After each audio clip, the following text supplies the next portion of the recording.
I've lost count of how many sunrises I've seen since I've arrived on this island. Hundreds, I'd imagine. Yet each one seems more beautiful than the last. Sometimes, I like to take Athena out just before dawn and watch it while flying through the morning sky. It's in these simple moments that I realize just how lucky I am. Not that I was unhappy exploring the reefs and rainforests back in Oz, but I wasn't ever going to spot a Bronto stomping around the outback, was I? Since I got here, I've had the opportunity to study creatures that no other biologist has even witnessed. I'll always be grateful for that.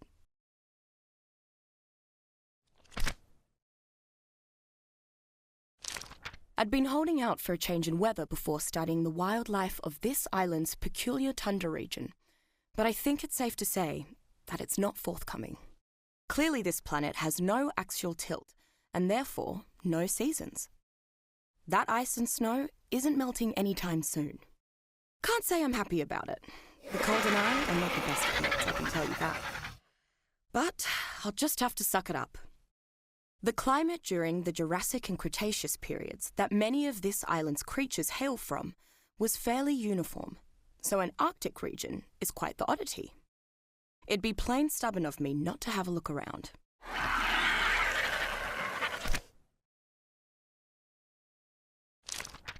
The tribe that calls themselves the Howling Wolves has really made this northern adventure a lot easier. Well, them and Athena. She's right at home here. I don't think I'll ever be able to repay Rockwell for just up and giving me an Argentavis. He said our conversations are payment enough, but I still feel guilty. I should remember to collect some floral samples for him while I'm here. Anyway, tagging along with the wolves has been a good introduction to the region, but I think I'm ready to make my own way. To make real scientific conclusions, I need to observe these animals undisturbed in their natural habitat for long periods of time.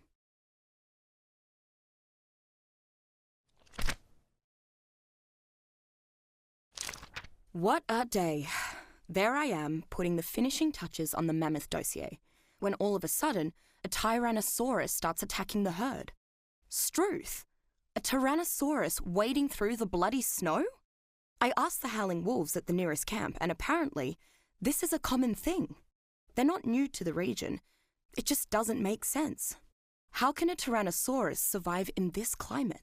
And how can the introduction of an apex predator not shift the entire ecosystem?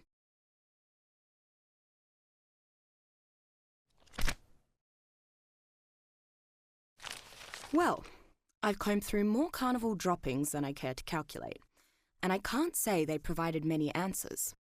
All the predators in this region have very similar diets. With so many different predators hunting the same prey, the populations of all these species shouldn't be sustainable.